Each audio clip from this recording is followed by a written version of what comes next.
Welcome to Shukla study point. आप सभी का स्वागत है आपकी अपने YouTube channel Shukla study point में। मैं शिवम शुक्ला आप सभी दोस्तों का हार्दिक स्वागत करता हूं।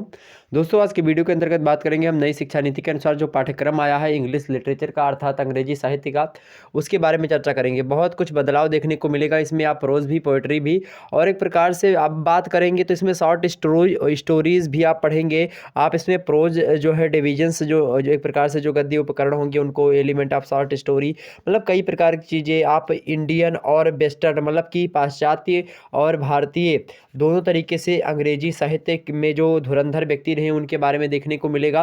मतलब बड़ा कुछ हेर फेर आपको मिलेगा प्रोज पोएट्री तो साथ ही साथ। और एक बात तो यहाँ पर आपको यह भी बता दूं कि इसमें कंप्यूटर और राइटिंग स्किल को लेकर के भी इंग्लिश के माध्यम से, मतलब computer and writing skill in English, इसमें इसको लेकर के भी बातें बताई गई हैं। चाहे वह एक प्रकार से मेरे प्यारे दोस्तों ब्लॉगिंग करना हुआ, कंटेंट राइटिंग हुआ या इफेक्टिव ईमेल राइटिंग हुआ, मतलब कई प्रकार की चीज़ें यहाँ पर आप नए देखेंगे, देखने को मिलेंगे। मतलब पूरा का पूरा सिलेबस लगभग चेंज ही हो चुका है। और एक बात बता दूं, ये कॉमन सिलेबस है सभी विश्वविद्यालयों के लिए। तो लगभग चाहे वो राजस्थान जो है का हो, या फिर बिहार में कोई भी विश्वविद्यालय हो, यूपी का विश्वविद्यालय हो, या इसी प्रकार से उत्तराखंड, या एक प्रकार से जो भी विश्वविद्यालय होंगे, जो है जो नई शिक्षा नीति अर्थात जो भारतीय भारतीय क्या उत्तर प्रदेश के कॉमन सिलेबस में ये रखा गया है लगभग।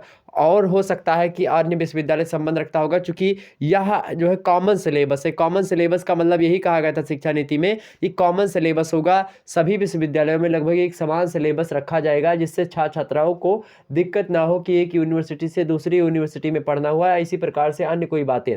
तो इसको लेकर के जो है नई शिक्षा नीति आई 2020 में, वह शिक्षा नीति अब 2022 की परीक्षाओं पर लागू हो रही पूर्ण रूप से। और अब इसी तरीके से पेपर होगा। जो छात्र छात्राएं हमारे सेकंड ईयर और थर्ड ईयर में है उनके लिए मैं बता दूं, वो जो हमारे छात्र छात्राएं हैं सेकंड ईयर थर्ड ईयर वाले, उनका जैसा पेपर होता था, जैसा सिलेबस था, अभी वैसा ही है। वो सेकंड ईयर थर्ड ईयर ऐसे पढ़ते चले जाएंगे। जो व्यक्ति इस समय फर्स्ट ईयर में मतलब फर्स्ट सेमेस्टर में एडमिशन ले चुके हैं, वो सेकंड सेमेस्टर में जाएंगे, थर्ड सेमेस्टर में जाएंगे। उनकी परीक्षा सेमेस्टर वाइज होगी, ना कि जो सेकंड ईयर में थे, ना कि जो मतलब जो सेकंड ईयर में है, जो थर्ड ईयर में है, उनकी परीक्षा अब नहीं होगी। ठीक है, यह बात ध्यान रखेंगे। उनकी पुराने पैटर्न पर होगी, बाकी नए छात्र छात्राओं की परीक्षा सेमेस्टर प्रणाली के तहत होने वाली है। ठीक, परीक्षा आपकी लगभग जनवरी से स्टार्ट होगी, तो यह बात भी ध्यान रखेंगे। कुछ कुछ विश्वविद्यालय में परीक्षाएं हो रही मिड टर्म वाली, मतलब जो एक प्रकार से तीसरे महीने पे होती है। कुछ की जो भी हो रही परीक्षा पैटर्न क्या होता है फॉलो, मतलब तमाम सारी चीज़ें, कैसे प्रश्न पूछे जाते हैं, इसको लेकर के मॉडल पेपर दे दूंगा। हालांकि इससे संबंधित जो है सोशियोलॉजी का मॉडल पेपर मैं दे चुका हूँ, हिंदी साहित्य का मॉडल पेपर दे चुका हूँ, उसको देख लीजिएगा। इसी प्रकार से प्राचीन इतिहास का मॉडल पेपर दे चुका हूँ। प्राचीन इतिहास का सिलेबस नहीं दिया है, मध्यकालीन इतिहास का सिलेबस हमने दे दिया, कल अभी उसकी लाइव क्लास हुई थी, उसको आप लोगों ने देखा। इसी प्रकार से बात करें मेरे प्यारे दोस्तों, सोशियोलॉजी, हिंदी साहित्य, पॉलिटिकल साइंस, सभी का syllabus already Shukla D point channel पर नए तरीके से जो एक प्रकार से सेमेस्टर परीक्षा प्रणाली अर्थात न्यू शिक्षा नीति के अनुसार जो सिलेबस आया है, कॉमन सिलेबस, सुपरनेट सिलेबस, इसके बारे में विस्तार से बता दिया गया है। तो आप सभी लोग उसको देख करके लाभान्वित हो सकते हैं और अच्छे से अच्छा अंक एग्जाम्स में प्राप्त कर सकते हैं। यह बात ध्यान रखेंगे। विगत 2-3 वर्षों से आप देखेंगे शुक्ला डी पॉइंट लगातार आप लोगों के लिए मेहनत कर रहा है और लगातार आपको अच्छे अंक दिलवा रहा है। और मेरे द्वारा पढ़ाए गए जो छात्र छात्राएं हैं, मेरे द्वारा जो मेरे चैनल से पढ़ने वाले जो, या आपके चैनल से जो पढ़ने वाले हमारे भाई बंधु हैं, हमारे बहनें, हमारे भाई हैं, उन्होंने टॉप भी किया है विश्वविद्यालयों में। यह बात भी बता दूं, तो आप सभी लोग क्या करेंगे, आपको मुझे गहनता के साथ सुनना है, हर एक मुद्दे को समझाने का प्रयास रहेगा। इंग्लिश लिटरेचर में आपको हिंदी का एक प्रकार से मैं थोड़ा सा देने का प्रयास, मतलब कि इंग्लिश को, जो इंग्लिश से बच्चे भागते, खास करके इंडिया की मैं बात करूं तो भारत में लगभग अंग्रेजी अगर पढ़ने की मैं बात करूं तो अंग्रेजी पढ़ते समय लोगों को क्या रहता है, एक भय सा बना रहता है उसको पढ़ने में, चाहे उसका प्रोनाउंस करना हो या फिर एक प्रकार से बात की जाए उसके अर्थ को समझने में हो। तो मतलब अब यहाँ पर हम हिंदी अर्थ ज़्यादा समझते हैं। जैसे भारत में बात की जाए तो अंग्रेजी को पढ़ते समय हम हिंदी अर्थ, उसको हिंदी अर्थ जानने का अधिक प्रयास करते हैं, तो उसके माध्यम से हम देखने का प्रयास करेंगे। जल्दी से सिलेबस सभी लोग देख लीजिए, काफ़ी कुछ बदल गया है, तो इस सिलेबस के अकॉर्डिंग आप पढ़ने का प्रयास करें। मॉडल पेपर जल्द ही इंग्लिश लिटरेचर का दे दूंगा। और इसी प्रकार से जो अन्य सब्जेक्ट बच रहे हैं, मनोविज्ञान, दर्शन शास्त्र, इकोनॉमिक्स और जो है एक प्रकार से गृह विज्ञान, संस्कृत साहित्य, हिंदी साहित्य, इन सभी का जो भी बचा हुआ है, हालांकि सबका होगा हिंदी साहित्य वगैरह का, लेकिन जो भी बचा हुआ है जिस भी विषय वस्तु का, उसका जल्दी देने का प्रयास है। एजुकेशन अर्थात शिक्षा शास्त्र का भी दे देंगे। ओके, चलिए प्रारंभ करते कक्षा को बिना समय गवाए। एक बार सभी लोगों का बहुत बहुत स्वागत है आपके अपने यूट्यूब चैनल शुक्ला डिपार्टमेंट में। फटाफट से एक बार वीडियो को लाइक और शेयर कर, जितने भी लोग हमारे साथ जुड़ चुके हैं फटाफट से एक बार वीडियो को लाइक और शेयर कर दीजिएगा मेरे प्यारे दोस्तों। चलिए आगे बढ़ते हैं और कक्षा को प्रारंभ करते हैं। ओके, चलिए क्लास को शुरू किया जाए मेरे भाई, क्लास को शुरू किया जाए।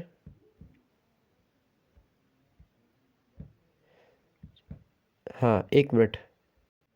तो आपके सामने सिलेबस का एक प्रकार से जो है ब्यौरा खुल चुका है। पेपर का क्या नाम है, किस तरीके से होगा, बीए फर्स्ट इंग्लिश। तो बीए फर्स्ट में इंग्लिश जो सेमेस्टर 1 में इंग्लिश आपसे पूछी जाएगी, किस तरीके से होगी। उसकी कोर्स टाइटल आप देख लीजिए, मतलब जो पेपर का नाम है उसी को कोर्स टाइटल आप बोल सकते हैं। तो पेपर का नाम क्या है, English pros and writing skills. तो यहाँ पर आप देखेंगे इंग्लिश प्रोज भी पढ़ना है आपको, राइटिंग स्किल्स पढ़ना है। और प्रोज के साथ साथ आपको पोइट्री नहीं पढ़नी है, वो सॉरी गलती से पोइट्री निकल गया था, पोइट्री शायद सेकंड सेमेस्टर में आपको रख दिया जाएगा उसका। प्रोज में जैसे प्रोज में कई चीज़ें होती है, शॉर्ट स्टोरीज होती हैं, उनको पढ़ना होगा, ठीक है। और साथ ही साथ तमाम सारी चीज़ें, मतलब एक प्रकार से गद्यात्मक जो विधाएं होती हैं, हिंदी में जो गद्य विधाएं होती हैं, ठीक इसी प्रकार से अंग्रेजी में एक प्रोज होता है, एक पोइट्री होती है। तो पोइट्री जो होती है उसमें जो है एक प्रकार से मनोभाव होते हैं, मनोभावों के साथ ही साथ उसमें जो है कला कम, और कला के साथ साथ उसमें कला भी कहीं ना कहीं पे होती थोड़ी बहुत, और उसके बाद भाव पक्ष उसमें ज़्यादा होता है, भाव पक्ष प्रबल होता है, उसी को पोइट्री कहते हैं। मतलब जो इमोशनल जो डेवलप, मतलब जो इमोशंस होते हैं वह पोइट्री में कूट कूट कर भरे हुए होते हैं। जबकि बात की जाए इसमें तथ्यात्मक, मतलब एक प्रकार से जो है फैक्ट चीज़ें होती हैं, या फिर बात की जाए जैसे कि कोई घटना हुई, उस घटना का एक प्रकार से चित्रण करना हुआ, तो वो चीज़ें प्रोज में की जाती हैं, ठीक। मतलब गद्य और पद्य जैसे आप हिंदी में देखते हैं, ठीक, तो इसी प्रकार से इंग्लिश में आपको पोइट्री और प्रोज देखने को मिलेगा। तो यहाँ पर आपको क्या पढ़ना पड़ेगा, प्रोज पढ़ना पड़ेगा। तो English pros and writing skills paper का नाम है। मैक्सिमम मार्क्स आपके कितने हैं, 25 + 75।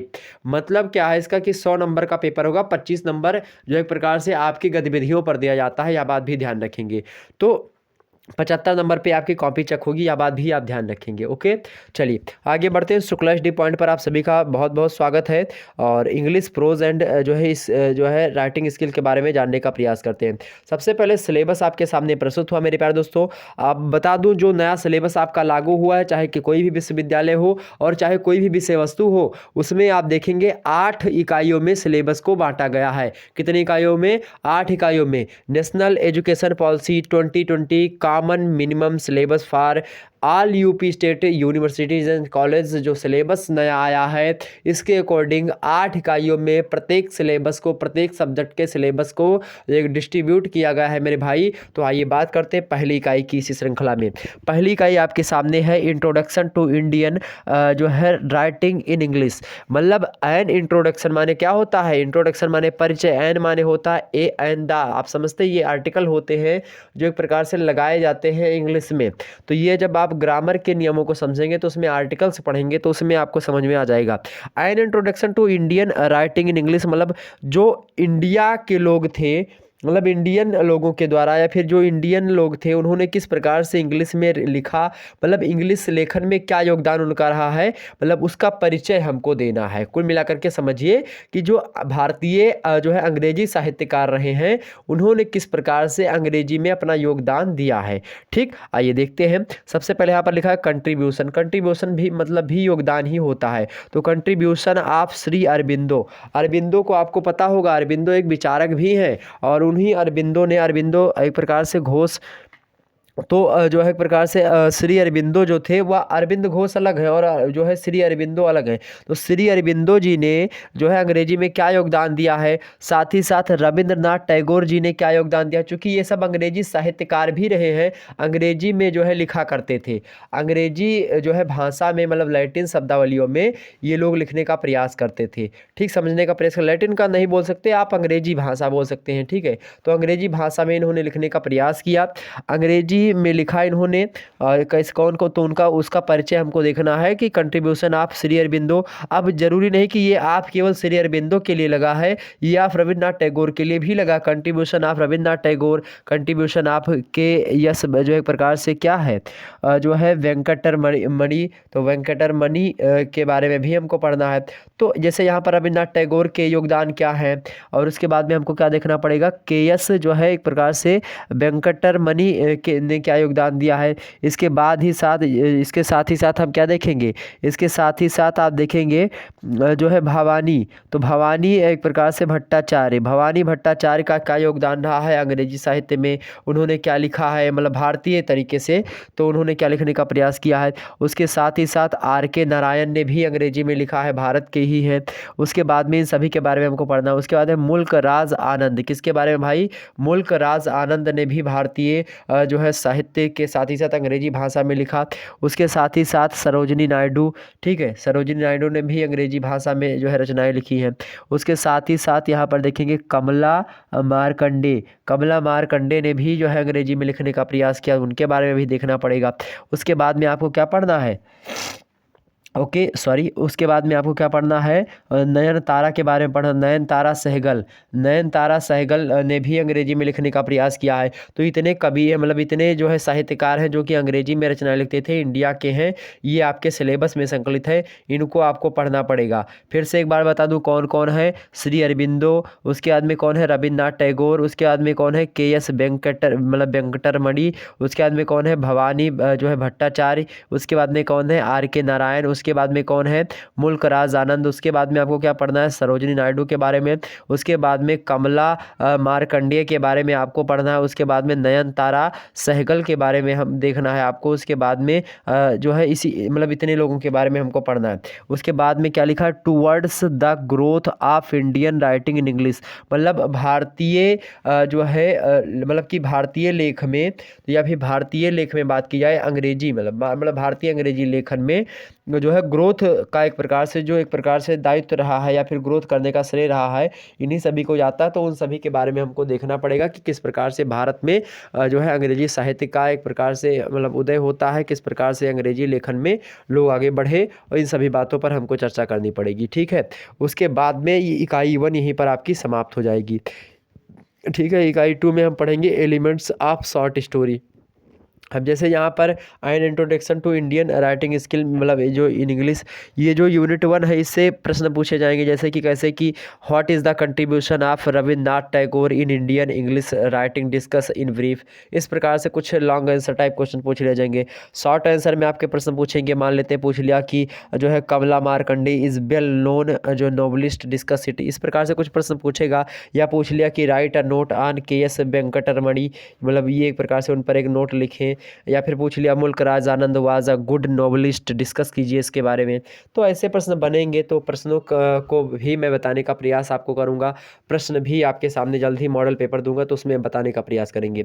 जो है यूनिट 2 है elements of short story. Elements का मतलब क्या होता है, तत्व, और शॉर्ट स्टोरी का मतलब होता है लघु कथा। तो ऑफ मतलब क्या होता है, काकी के। तो जो है लघु कथा, जो जिसको शॉर्ट स्टोरी बोलते हैं अंग्रेजी में, उसको हिंदी में लघु कथा वगैरह बोलते हैं। लेकिन हिंदी में उतनी शॉर्ट स्टोरी मतलब होती नहीं है। मतलब शॉर्ट स्टोरी को कहानी, जैसे हिंदी में एक कहानी होती है, एक लेंदी प्रोसेस, मतलब एक होता है क्या, एक कहानी होती है हिंदी में, और एक कहानी के साथ साथ एक उपन्यास होता है। तो उपन्यास थोड़ा सा क्या होता है, बड़ा होता है, कहानी क्या होती है, छोटी होती है। यह बात भी ध्यान रखेंगे, ठीक है। लेकिन कहानी का बड़ा भाग एक प्रकार से पिता बोल सकते हैं उपन्यास को, ठीक। तो एलिमेंट्स ऑफ शॉर्ट स्टोरी, एक शॉर्ट स्टोरी के मतलब एक प्रकार से क्या तत्व होते हैं, शॉर्ट स्टोरी लिखते समय किन किन बातों का ध्यान रखना चाहिए, शॉर्ट स्टोरी में क्या क्या चीज़ें मतलब होती हैं, उसके अंदर उसके तत्व एलिमेंट्स एग्जाम से पूछ लिया जाता है। तो उसको आप कैसे लिखेंगे उसके बारे में यहाँ पर प्रश्न आपसे पूछ लिया गया, ठीक है। चलिए प्रारंभ करते हैं। शॉर्ट स्टोरी को लेकर के प्रश्न आपसे एग्जाम से क्या पूछा जाएगा, प्रश्न से क्या पूछा जाएगा कि write a note on elements of short story, इसे प्रश्न पूछ लिया गया। तो आप क्या बताएंगे, सबसे पहला क्या है, प्लॉट है, करेक्टर जो है प्रकार से करेक्टराइजेशन है, और नेचर टेक्निक्स है, नैरेटिव स्ट्रक्चर्स है, ये सब क्या है, यही सब हैं आपके एलिमेंट्स ऑफ शॉर्ट स्टोरी के, ठीक। तो इसको आपके सामने जो है पेपर में ही दिया गया है। सबसे पहले क्या है, ये पूछा भी आता है एग्जाम से प्रश्न, और यहाँ पर सिलेबस में आपके क्या दिया है, प्लॉट मतलब क्या होता है, प्लॉट तो प्लॉट मतलब क्या होता है, आप समझे। प्लॉट माने होता है कथानक। जैसे आप जो है बिन कथानक कहानी का क्या फ़ायदा, तो बिना कथानक के कहानी जो होती है एक प्रकार से उसका कोई फ़ायदा नहीं, वो बेकार सी लगती है। तो कथानक होना चाहिए। तो कहानी में कथानक का होना परम आवश्यक है, पहली बात। दूसरी बात क्या, करेक्टराइजेशन मतलब होता है चरित्र चित्रण। तो जब कहानी आप लिख रहे हो तो उसमें किसी न किसी व्यक्ति का चरित्र चित्रण तो होना ही चाहिए, तो उसमें चरित्र चित्रण भी रखने का प्रयास किया जाता है। तो ये भी इंपॉर्टेंट फैक्ट हो, मतलब एक प्रकार से फैक्टर हो गया, एलिमेंट्स हो गया शॉर्ट स्टोरी का। तो दूसरा ये इंपॉर्टेंट कौन है, कैरेक्टराइजेशन, मतलब कि चरित्र चित्रण भी किसी न किसी व्यक्ति का होना ही चाहिए। अगला क्या है, नरेटिव, नरेटिव टेक्निक, क्या लिखा है, नरेटिव टेक्निक। नरेटिव टेक्निक का मतलब होता है क्या होता है, कथा तकनीक, मतलब एक प्रकार से कथा लिखने की जो शैली होती है, मतलब जो कहानी लिखने की शैली या कथा लिखने की शैली या शॉर्ट स्टोरी रिटर्न करने की जो एक प्रकार से जो शैली होती है, जो टेक्निक्स होती है, उन टेक्निक्स के बारे में, मतलब उसमें टेक्निक्स भी होनी चाहिए, तो कुछ कथा तकनीक होनी चाहिए उसमें।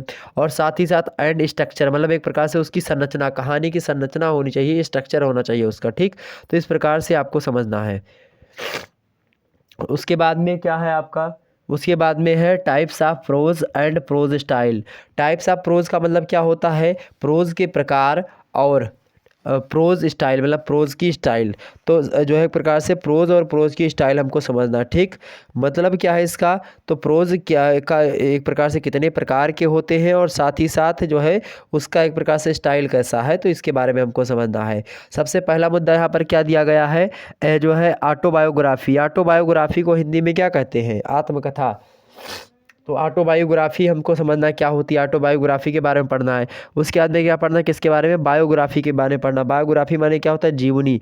बायोग्राफी माने क्या होता है, जीवनी। और ऑटोबायोग्राफी मतलब क्या होता है, आत्मकथा। आत्मकथा और जीवनी में अंतर को लेकर के, मतलब कभी कभी ऐसे प्रश्न पूछेगा, what is different between autobiography and biography. तो इनमें अंतर आप समझते हैं, हिंदी में आपको बता दूं, जो आत्मकथा होती है वह जो लेखक होता है, जो लिख रहा होता है, वह स्वयं अपने बारे में बातें बताता है। जबकि जो बायोग्राफी होती है वह किसी दूसरे पर्सन पर लेखक के द्वारा लिखी जाती है साहित्यिक शैली में। तो आप समझने का प्रयास करें यहाँ पर। तो ऑटोबायोग्राफी आत्मकथा, और बायोग्राफी माने क्या होता है, जीवनी। उसके बाद में क्या है, मेमोर। मेमोर मतलब क्या होता है, मेमोरी। मेमोरी मतलब होता है एक प्रकार से आप समझते हैं संस्मरण, जिसको हिंदी में कहते हैं, उसी को यहाँ पर अंग्रेजी में मेमोयर कहते हैं। तो मेमोयर जो है एक प्रकार से वो क्या है, संस्मरण है। तो संस्मरण के बारे में समझेंगे, मतलब जो चीज़ें पिछले मतलब बीत चुकी हैं, आपके भूतकाल की चीज़ें, और उसको उसकी को जो है अच्छी अच्छी बातें कुछ आपकी याद आए, आपके संस्मरण हो, मतलब आपको स्मरण हो, और स्मरण होने के बाद में वो लिखें आप उसको, मतलब आपकी जो अच्छी अच्छी बातें हैं वो संस्मरण हो गया।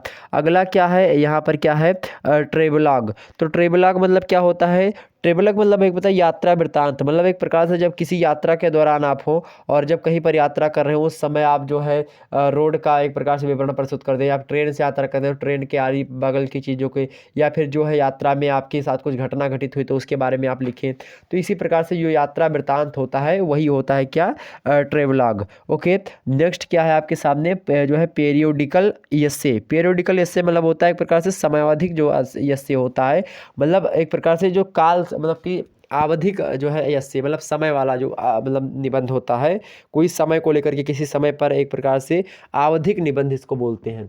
तो आवधिक निबंध हमको समझना पड़ेगा यहाँ पर, ठीक है, क्या होता है आवधिक निबंध। तो अंग्रेजी में जो है पीरियोडिक, मतलब पीरियोडिकल यस्से जो होता है उसको हिंदी में आवधिक निबंध कहते हैं। तो ये निबंध का एक प्रकार से प्रकार है। उसके बाद में क्या, farmer essay, formal essay, sorry formal formal वाले होता है औपचारिक। तो औपचारिक निबंधों के बारे में देखेंगे। उसके बाद में पर्सनल एस्से। तो औपचारिक जो है एक प्रकार से निबंध देखेंगे। उसके बाद में पर्सनल एस्से, पर्सनल माने होता है व्यक्तिगत। तो कुछ व्यक्तिगत एस्से भी होते हैं, तो उनके बारे में भी देखने का प्रयास करेंगे, ठीक। तो कुल मिलाकर के ये इकाई 2 आपकी लगभग समाप्ति सी जान पड़ती है। तो यहाँ पर इकाई 2 जो है आपका क्या होता है, फिनिश्ड होती है। इकाई 2 में इतनी चीज़ें हमको पढ़नी है, ठीक। इतनी बातें आपके समझ में आई होंगी। अगर ना समझ में आई हो तो उसको भी बताने का प्रयास करें। तो सारी चीज़ें आपकी क्लियर हो गई होंगी। आगे थोड़ा सा बढ़ते हैं और भी मुद्दों को समझने का प्रयास करते हैं। अब इकाई 3 में जैसे ही आप प्रवेश करोगे, आपको यहाँ पर प्रोज एक प्रकार से प्रोज डेविसेस। तो प्रोज डेविसेस आपके बारे में मतलब पढ़ना पड़ेगा। प्रोज डेविसेस क्या क्या होते हैं, ऐसे प्रोज लिखते समय किन किन बातों को हमको ध्यान में रखना होता है, क्या क्या चीज़ें होती जिससे हम प्रोज लिख सकते हैं, तो इसके बारे में यहाँ पर हमको पढ़ना पड़ेगा। तो इसी को लेकर के इसको क्या कहता है, प्रोज डेविसेस। तो प्रोज डेविसेस में आप देखेंगे आपके सिलेबस में ही संकलित है क्या। पहला मुद्दा क्या है, थीम होनी चाहिए, मतलब कि जब भी आप प्रोज डेविसेस मतलब होता है गद्य उपकरण, मतलब गद्य को लिखते समय किन किन बातों का ध्यान रखना चाहिए, या फिर किन किन उपकरण का प्रयोग जो है होता है गद्य को लिखने में। सबसे पहले आपको थीम बनानी पड़ती है। थीम समझते हैं ना, कि एक प्रकार से एक ब्यौरा तैयार कर ले कि हाँ ये थीम है इसकी, ये मतलब इसके बारे में हमको लिखना है। तो सबसे पहले एक थीम होनी चाहिए आपकी। दूसरे नंबर पर क्या होनी चाहिए आपकी, पॉइंट ऑफ व्यू, मतलब एक दृष्टिकोण होना चाहिए। मतलब पॉइंट ऑफ व्यू मतलब क्या होता है, एक दृष्टिकोण होना चाहिए आपका। तो एक दृष्टिकोण होना मतलब पॉइंट ऑफ व्यू होनी चाहिए मुद्दे को, उस मुद्दे की। उसके बाद में क्या है, सेंटेंस पैटर्न। सेंटेंस पैटर्न का मतलब होता है कि आपका एक प्रकार से जो वाक्य पैटर्न है वह ठीक ठाक होना चाहिए कि वाक्य हमको कैसे किस तरीके से प्रयोग में लाना है, ये बात ध्यान रखनी होगी। उसके बाद में क्या है, इमेजिनरी। इमेजिनरी मतलब क्या होता है, आप जो है एक प्रकार से कुछ सोच सकें, कुछ सोच करके कुछ इमेजिन करें, कुछ इमेजिन करने के बाद में उस पर जो है लिखें और उस पर जो है एक प्रकार से वाक्य पैटर्न फॉलो करें। तो ये चीज़ें होती हैं, मतलब इमेजिनरी करके कुछ चीज़ें हो, तो ये भी एक प्रकार से प्रोज डिविसेस होती हैं। उसके बाद में tone are mode. Tone are mode का मतलब क्या होता है भाई, टोन मतलब होता है एक प्रकार से स्वर। टोन माने क्या होता है, स्वर। तो कुछ स्वर भी होना चाहिए उसमें, प्रोज में भी कुछ स्वर, मतलब कि एक स्वर मतलब अंदर की बातें जो होती हैं, कुछ आपकी मनोदशा। मोड माने क्या होता है, मनोदशा। तो स्वर या मनोदशा होनी चाहिए, मतलब एक प्रकार से आपके आपकी मनोदशा क्या है इस समय, उसके मतलब आपके जो मतलब स्थिति है उस समय की पोजीशन है, उसके बारे में कुछ आपके स्वर हों, या फिर उसके बारे में कुछ मनोदशाएं जो आपके बारे में मतलब अंदर चल रही हो, वह भी आपके जो है प्रोज में अगर इंक्लूड हो जाती हैं तो ज़्यादा बेटर होता है। तो इसके बारे में। और इस अगला क्या है, एनालॉजी। एनालॉजी का मतलब क्या होता है, सादृश्य। एनालॉजी का मतलब क्या होता है, सादृश्य, समझे।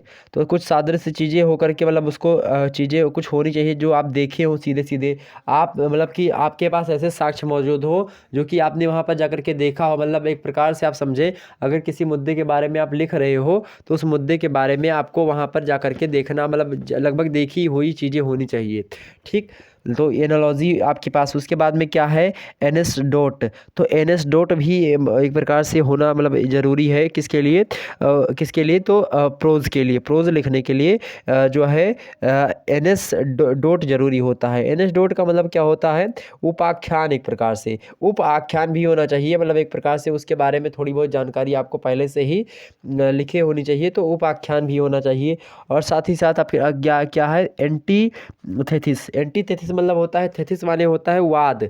थेसिस जहाँ पर शब्द लग जाए उसका मतलब होता है वाद, और एंटी लग जाए तो इसका मतलब क्या होता है, प्रति। और दोनों एक प्रकार से बात की जाए तो ये मूल शब्द नहीं है, बट एंटीथेसिस जो है ये मिलकर के एक मूल शब्द बन जाता है, उसका मतलब क्या है, प्रतिवाद। तो प्रतिवाद का समझते हैं मतलब ना। तो जैसे कुछ चीज़ें आप लिखे तो उसका भी उसमें कुछ प्रतिवाद, कुछ विवाद, मतलब प्रतिवाद का मतलब क्या हो कि मतलब उस जो चीज़ें आप लिखें उसको लेकर के कुछ डिबेट वगैरह भी मतलब लोग कर सके, ऐसा ध्यान में रखते हुए लिखें। या फिर कुछ ऐसा लिखें जिससे क्या हो, कुछ आपकी चर्चा में कोई चीज़ें आ जाए, तो ऐसा लिखना चाहिए, ठीक है।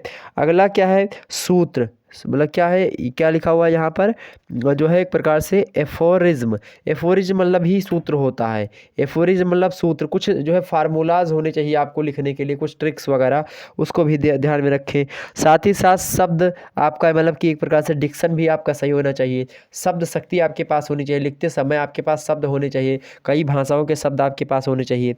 कुछ उल्टे से मतलब कि एक प्रकार से इन्वर्जन भी होना चाहिए, मतलब कुछ अगर इधर उधर का भी लिख दिया तो वो भी ठीक ठाक मात्रा में। उसके बाद में क्या है, होमर एंड एक प्रकार से पाथोस।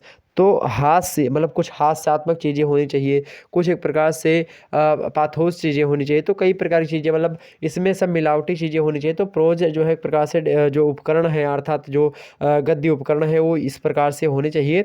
अब इन सभी के बारे में, थीम क्या है, पॉइंट ऑफ व्यू क्या है, सेंटेंस पैटर्न क्या है, इमेजिनरी क्या है, टोर क्या है, मतलब टोन क्या है, मोड क्या है, और एनालॉजी क्या है, एनएसडेट डॉट क्या है, मतलब एंटीथेसिस क्या है, एफोरिज्म क्या है, डिक्शन क्या है, इन्वर्जन क्या है, होमर क्या है, पाथोस क्या है, इन सभी के बारे में आपको पढ़ना पड़ेगा, ठीक है। यही इकाई 3 के अंतर्गत है।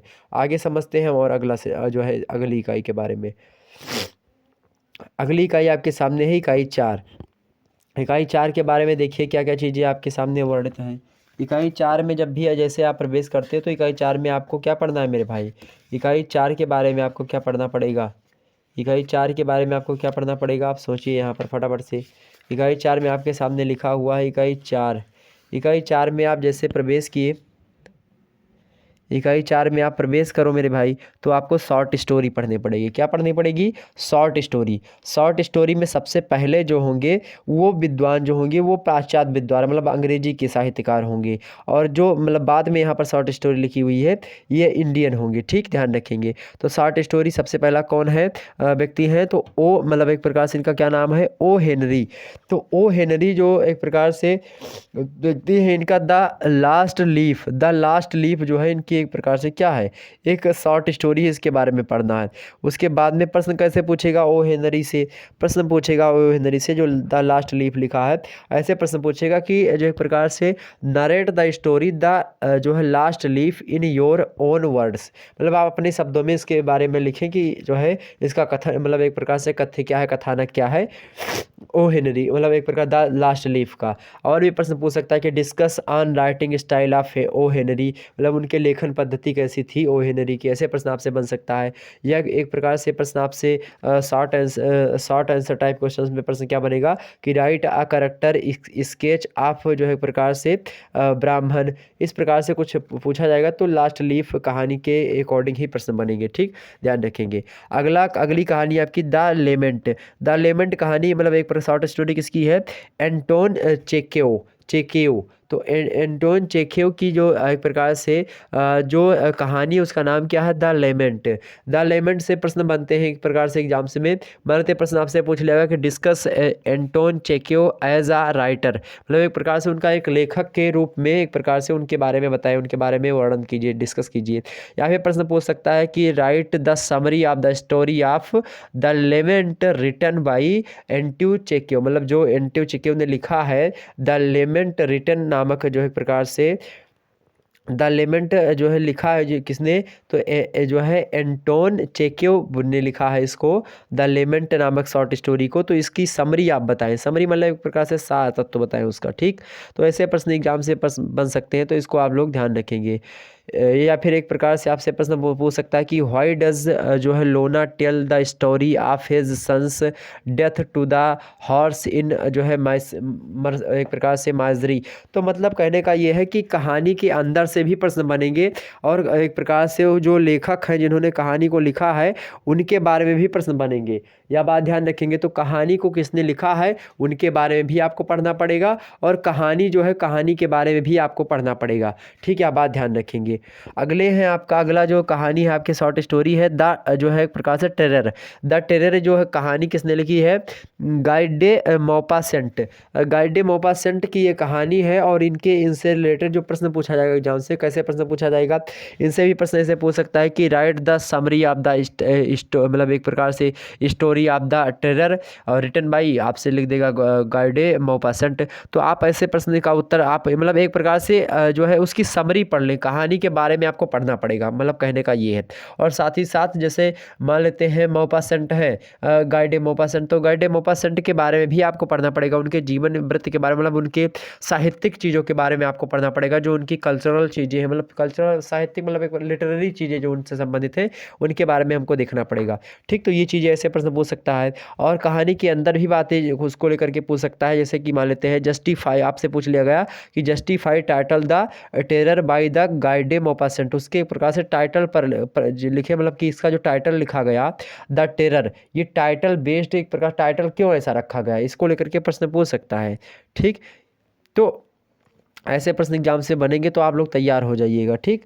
आगे है अब कुछ इंडिया, तो यहाँ पर कि ये तीन किसके बारे में हो गए, ये तीन तो जो है विदेशी हो गए, अब ये तीन जो है अपने इंडिया के हैं। ये शॉर्ट स्टोरी, इनकी शॉर्ट स्टोरी, सबसे पहले कौन है, यमार आनंद, ठीक है। यमार आनंद ने क्या लिखा भाई, यमार आनंद का कौन सा है, the borders, sorry barbers, borders बोल दिया गलती से।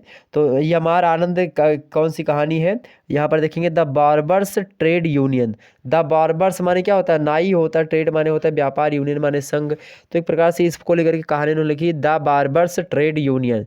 तो इसके बारे में हमको पढ़ना पड़ेगा, इस कहानी के बारे में। ऐसे प्रश्न से पूछ लिया, मान लेते पूछ लिया कि write the summary in detail the barber's trade union written by Mulk Raj आनंद, ठीक। तो ऐसे प्रश्न पूछ लिया गया, ठीक।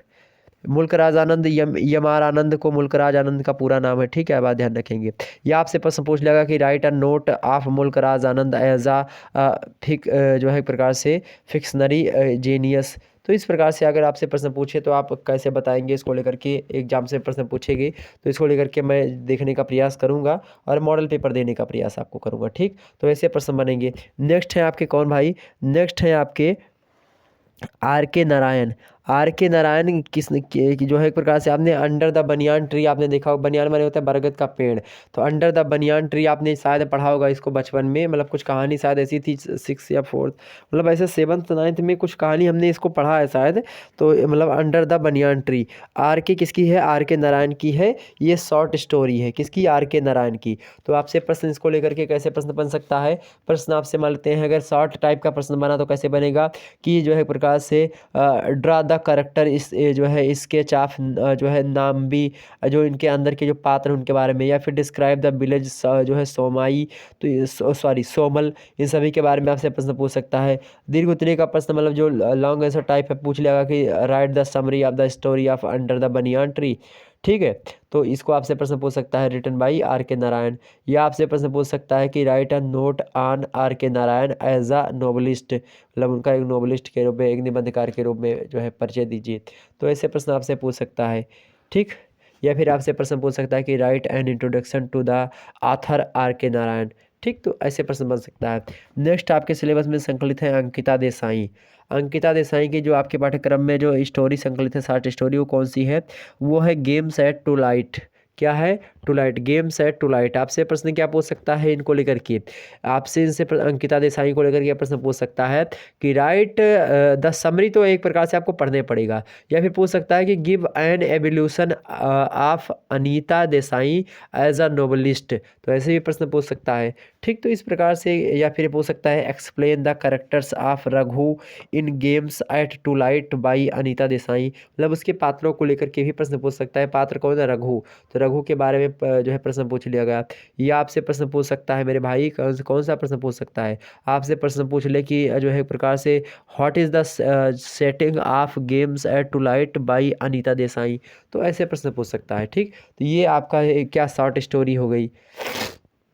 अब आपसे कैसा अगला क्या है? अगला जो आपका जो है 6 नंबर इकाई है उसको देखते हैं। यहाँ पर क्या लिखा है? Prose for detail study. तो प्रोज में आपको डिटेल से स्टडी करनी होगी। ठीक है, ये इन प्रोज में क्या है आपका?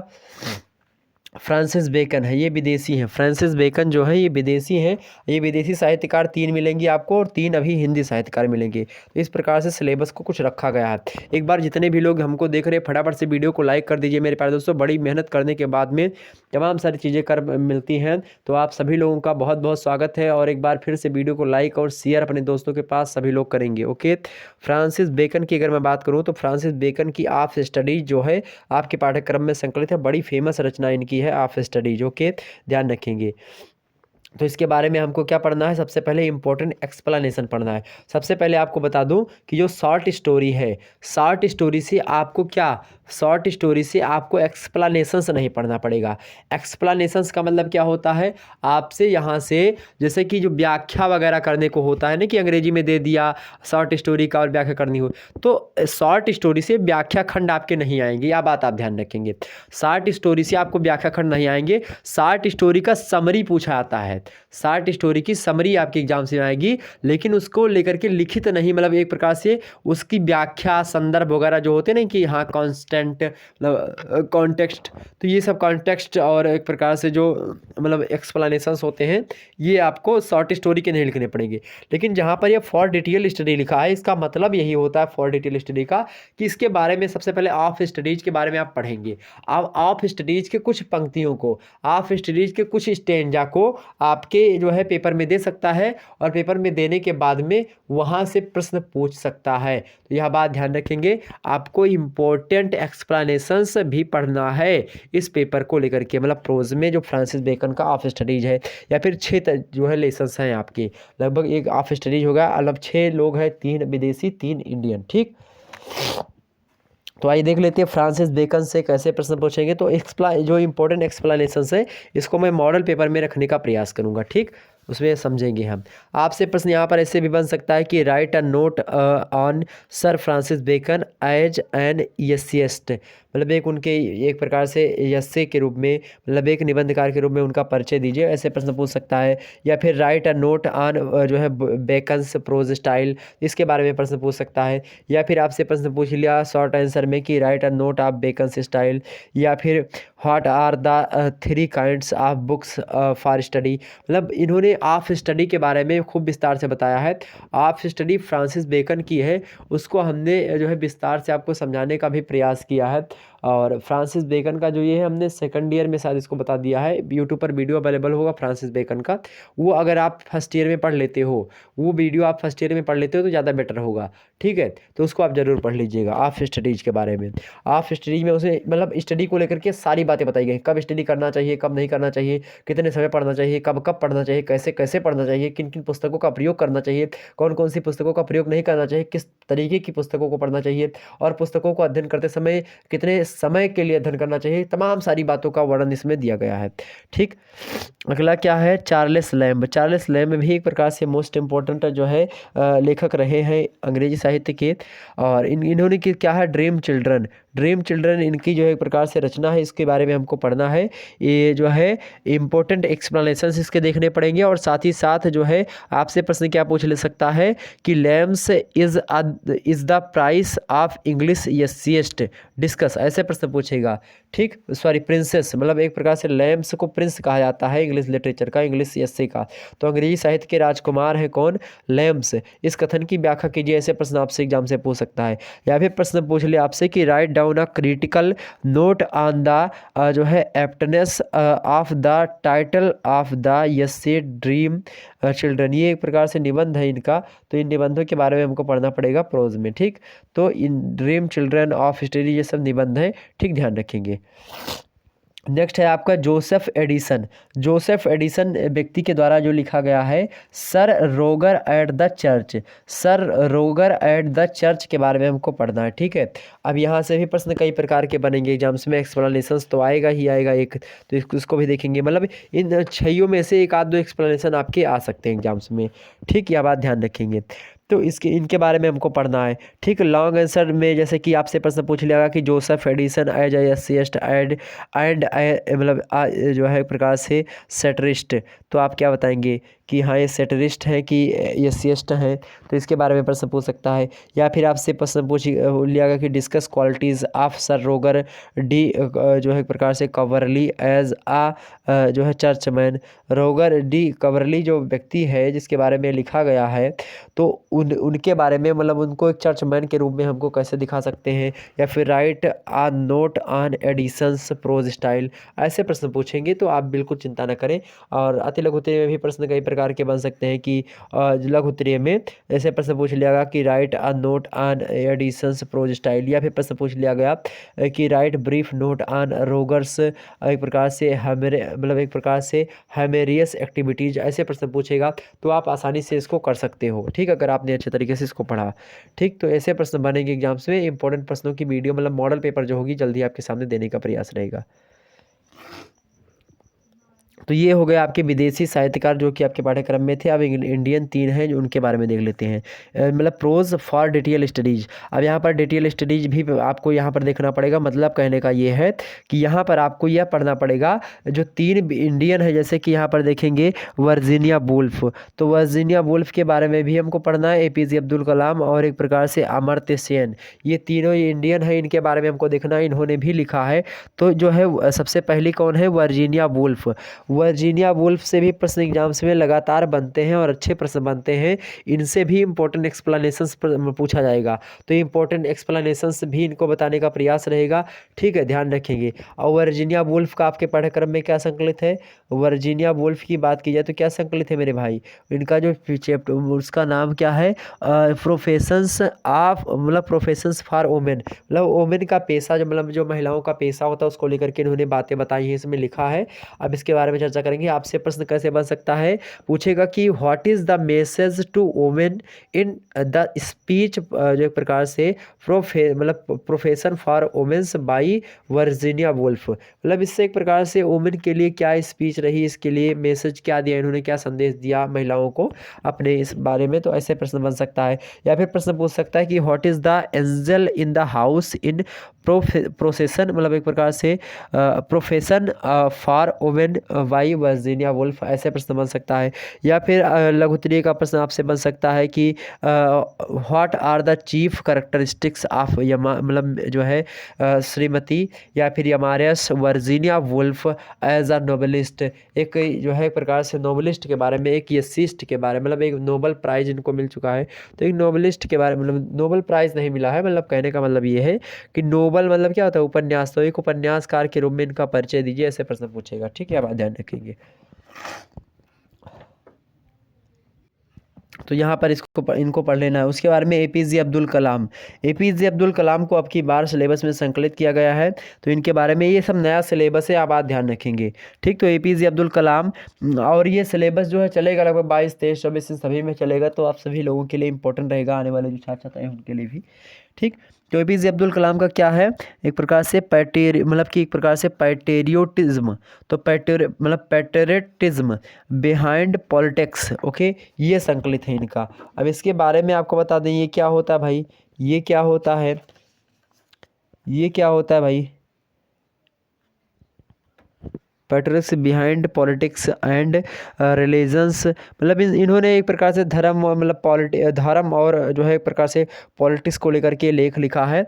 ये लेख है इनका फॉर आवर लिमिटेड माइंड्स। तो ये इनका जो है आपके पाठ्यक्रम में ये संकलित है कि एपीजे अब्दुल कलाम का। प्रश्न आपसे कैसे बनेगा इनको लेकर के आपके एग्जाम से प्रश्न कैसे बनते हैं, इसको भी आप लोग जान लें, ताकि बेटर रहता है कि प्रश्न कैसे एग्जाम से बन सकते हैं एपीजे अब्दुल कलाम को। सबसे पहले आपसे प्रश्न पूछ सकता है कि write a note on the summary of the patriotism behind, मतलब एक प्रकार से बियॉन्ड पॉलिटिक्स एंड रिलीजन यसे। तो ये ऐसे प्रश्न बन सकता है। या फिर आपसे प्रश्न पूछ लिया गया जो है कि जो है एबिल्यूट आप पीजे अब्दुल, मतलब एक प्रकार से evaluate APJ Abdul Kalam as a prose writer, मतलब एक प्रोज राइटर के रूप में अब्दुल कलाम के बारे में आप बताएं। ठीक, तो ऐसे प्रश्न आपसे पूछ सकता है। नेक्स्ट है आपके कौन, अमर्त्य सेन, और एक्सप्लेनेशन इनको लेकर के भी आएगा, या बात ध्यान रखेंगे, एक्सप्लेनेशन आएगा। नेक्स्ट है आपके अमर्त्य सेन। अमर्त्य सेन, इन्होंने एक प्रकार से टैगोर एंड हिज इंडिया नाम का एक लेख लिखा, मतलब इनके बारे में फ्रॉम द एक प्रकार से क्या है, एग्रीमेंटिव इंडियन, मतलब एग्रीमेंटिव इंडियन। तो ये इनकी रचना है फ्रॉम आवर एक प्रकार से मतलब क्या मैं बता रहा था, फ्रॉम द एग्रीमेंटिव इंडियन जो है एक प्रकार से ये है Tagore and his India, India के परिप्रेक्ष्य में भारतीयों के लिए जो गर्व है उसके बारे में हमको देखना है। तो अमर्त्य सेन के द्वारा लिखा गया है ये। तो टैगोर और उनकी जो उनका भारत उसके बारे में बताया गया है। तो इसे प्रश्न एग्जाम से में इनको लेकर के एक्सप्लेनेशन से भी आते हैं, उसको देखने का प्रयास रहेगा। और इनको प्रश्न आपसे एग्जाम से प्रश्न पूछ सकता है कि discuss the Amartya Sen early life and education, ऐसा प्रश्न से पूछ सकता है, तो इसको देखने का प्रयास हमको करेंगे। या फिर आपसे पूछ ले कि explain tigers vision was one of quality, इसके बारे में प्रश्न, तो ऐसे प्रश्न एग्जाम से बनते। तो ये था एक प्रकार से आपका प्रोज वगैरह। अब यहाँ पर यूनिट जो है एक प्रकार से जो 8वीं इकाई है आपकी, ये तो 7वीं इकाई थी, 8वीं इकाई है computer and writing skills in English. तो यहाँ पर इंग्लिश से जो है कि जो राइटिंग स्किल्स है, मतलब जो कंप्यूटर है, कंप्यूटर के बारे में हमको पढ़ना है अंग्रेजी के साथ ही साथ, और राइटिंग स्किल समझनी है, मतलब कि जो लेखन कौशल है उसके बारे में जानना है, और किसमें, अंग्रेजी में। तो अंग्रेजी लेखन कौशल एंड कंप्यूटर में वो एक प्रकार से उसका प्रयोग कैसे कर सकते हैं। ठीक, यहाँ पर सबसे पहला पॉइंट क्या दिया हुआ है, power point presentation. Power point presentation मतलब होता है एक प्रकार शक्ति से परिपूर्ण, एक प्रकार से ऐसा बिंदु आप लिखें, या फिर प्रेजेंटेशन आपका कैसा प्रस्तुति जो हो आपकी, वह एक प्रकार से बिंदुदात्मक प्रस्तुति हो, एक प्रकार से पावर हो उसमें, जो प्रेजेंटेशन आपका हो उसके बारे में पढ़ना हमको। पावर पॉइंट प्रेजेंटेशन क्या होता है इसको हमको समझना पड़ेगा। उसके बाद में क्या है, लेटर राइटिंग फॉर्मल, मतलब लेटर राइटिंग के बारे में हमको समझना, लेखन पत्र, लेटर राइटिंग समझते हैं ना। लेटर राइटिंग आपसे प्रश्न कैसे पूछेगा, पावर पॉइंट प्रेजेंटेशन के बारे में पूछ सकता है कि write a note on power point जो है प्रकार से प्रेजेंटेशन, ऐसे प्रश्न बनेगा। आपसे प्रश्न पूछ सकता है कि what is letter writing, give its type and types of writing. तो इसके बारे में ऐसे प्रश्न पूछेगा। या फिर आपसे प्रश्न पूछ लिया कि write a letter to your father telling him एक प्रकार से about your life in the college, hostel. ऐसे प्रश्न आपसे पूछ सकता है। या प्रश्न पूछ लिया गया आपसे कि write a letter to your friend suggesting some interesting books for him to read. ऐसे प्रश्न पूछेगा कि लेटर लिखने के लिए एक प्रकार से कई तरीके से पूछ सकता है। लेटर राइटिंग में जैसे कि एक फॉर्मल एक प्रकार से होता है, फॉर्मल वाले होता है औपचारिक, एक होता है इनफॉर्मल मतलब अनौपचारिक। तो औपचारिक लेटर कैसे लिखना है, अनौपचारिक लेटर कैसे लिखना है, इस सभी के बारे में। लेटर्स ऑफ एक प्रकार से इंक्वायरी, लेटर ऑफ इंक्वायरी मतलब क्या होता है, लेटर की जांच कैसे करते हैं, मतलब कि जो पत्र लिखा गया है उस पत्र की पुष्टि कैसे करते हैं, उसकी जांच कैसे किया जाता है। और एक प्रकार से कंप्लेंट्स मतलब कोई कंप्लेन हुआ, कोई शिकायत पत्र लिखना हुआ, कंप्लेंट्स एक प्रकार से क्या लिखा हुआ है यहाँ पर, कंप्लेंट्स ग्रीवेंस। कंप्लेंट्स ग्रीवेंस मतलब क्या होता है, जो है एक प्रकार से कंप्लेंट्स पत्र का मतलब क्या होता है, कंप्लेंट्स मतलब होता है शिकायत पत्र। या फिर आपके ग्रीवेंस रेडिशियल जो है एक प्रकार से लेटर 100, इसका मतलब होता है एक प्रकार से क्या, जो है शिकायत निवारण पत्र। शिकायत निवारण पत्र कैसे लिखा जाता है, शिकायत पत्र कैसे लिखा जाता है, इसको समझना है। उसके बाद में राइट टू इन्फॉर्मेशन, आरटीआई का जो कानून है, आरटीआई समझते हैं ना, राइट माने होता है अधिकार, टू माने होता है काकी के इन्फॉर्मेशन मतलब क्या होता है, सूचना। तो सूचना का अधिकार, इसके बारे में हमको पढ़ना है। ठीक, उसके बाद में क्या है आपका प्रिपेयरिंग, क्या है भाई, प्रिपेयरिंग रिज्यूम। प्रिपेयरिंग माने तैयार करना, रिज्यूम समझते ही होंगे आप, रिज्यूम तैयार करना। ऐसे आप जो है आपकी मार्कशीट वगैरह को इकट्ठा करके, आपका नाम पता सब चीज़ इकट्ठा करके, इसे इंटरव्यू वगैरह के लिए जाना हो तो रिज्यूम बनवाया जाता है कंप्यूटर पर जा करके, या जो है कहीं मतलब उसमें लैपटॉप से। तो रिज्यूम कैसे बनाया जाता है, इन सभी के बारे में आपको पढ़ना पड़ेगा। ठीक, तो preparing resume. CB using Microsoft word, मतलब सीबी यूजिंग मतलब सीबी का प्रयोग करते हुए, या फिर सीबी कैसे बनाई जाती है, सीबी तैयार कैसे की जाती है, इन सभी के बारे में, माइक्रोसॉफ्ट वर्ड के बारे में समझना है।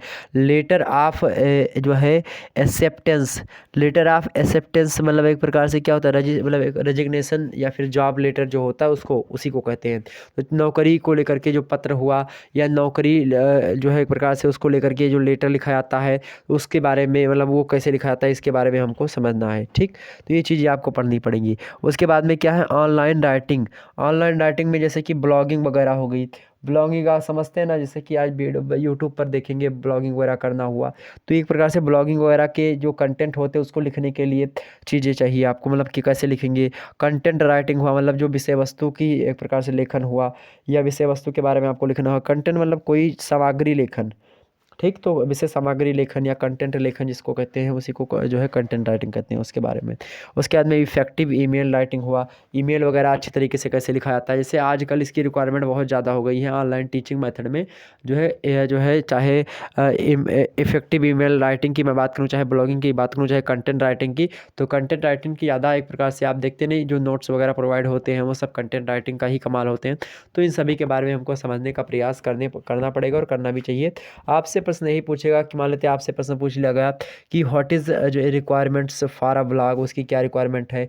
या फिर प्रश्न पूछ लिया गया how can we access PowerPoint. या फिर प्रश्न पूछ लिया गया व्हाट इज़ कंटेंट राइटिंग। या फिर प्रश्न पूछ लिया गया why is power content working writing important.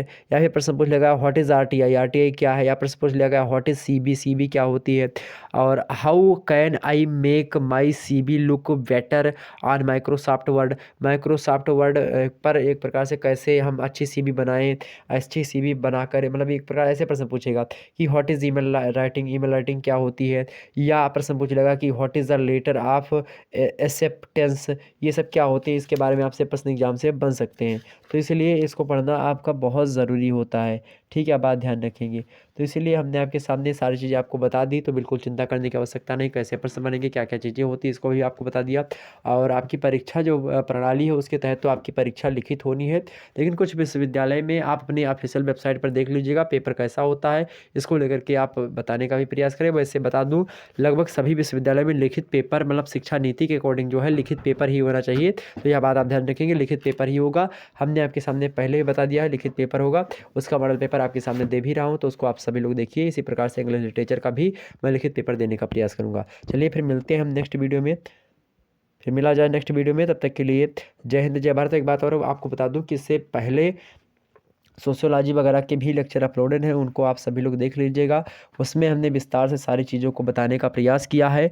और इंग्लिश लिटरेचर का यह नया सिलेबस था जो हमने आपके सामने डिस्कस किया, जिसमें हमने न्यू सिलेबस के बारे में बताया इंग्लिश लिटरेचर का। आपको सारी चीज़ें समझ में आएंगी। एक बार इसका स्क्रीनशॉट लीजिए फटाफट से, इसका स्क्रीनशॉट लीजिए। इसका जो है जो PDF फॉर्म होगा उसको मैं दे दूँगा ऑलरेडी, उसको आप लोग देख लीजिएगा।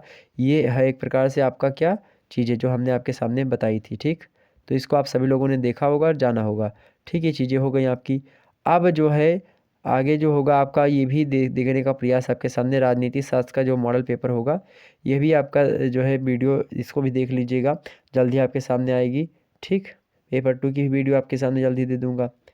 तो अब राजनीति मतलब सेकंड ईयर वालों के लिए जल्दी आपके सामने राजनीति शास्त्र का मॉडल पेपर आएगा, इसको आप लोग देख लीजिएगा, ओके। तो चलिए फिर मिला जाए नेक्स्ट वीडियो में।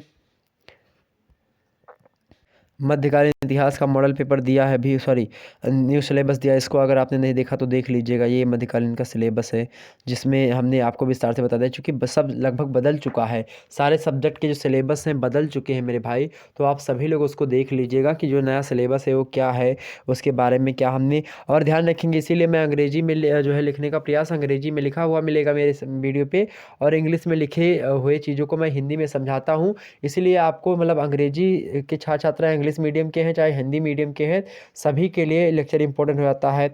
प्राचीन इतिहास का भी सिलेबस आपके सामने जल्दी हो जाएगा, और तमाम सारे सब्जेक्ट का सिलेबस है उसको देने का प्रयास, और मॉडल पेपर भी जल्दी आपके सामने देने का प्रयास। तो आपकी लाइव क्लास जो होती है अंग्रेजी वगैरह की, या फिर हर एक सब्जेक्ट की क्लास आपकी रात 9 बजे ही से ही होती है। एक एक दिन सारे सब्जेक्ट की क्लास चलाने का प्रयास किया जाता है, ठीक है। तो फिर मिलते हैं नेक्स्ट वीडियो में। सोशियोलॉजी वगैरह की क्लास, हिंदी की क्लास जल्दी आपके सामने प्रॉपर तरीके से, हिंदी की क्लास मैं सोच रहा हूँ कि प्रॉपर तरीके से आपकी हिंदी क्लास दे दी जाए, ठीक है। मतलब डेली क्लास हिंदी की लगभग 10-12 दिन तक अगर हो जाएंगी क्लास तो आपके बहुत सारी चीज़ें क्लियर हो जाएंगी, ओके। और मैं व्याख्या खंड आपके लिए मतलब दे दूंगा, मतलब व्याख्या जितनी है पूरी की पूरी व्याख्या वो आपको देने का प्रयास, फिर बिल्कुल फ्री में पूरी व्याख्या आप पढ़ो आसानी से हिंदी की, ठीक, फर्स्ट ईयर की।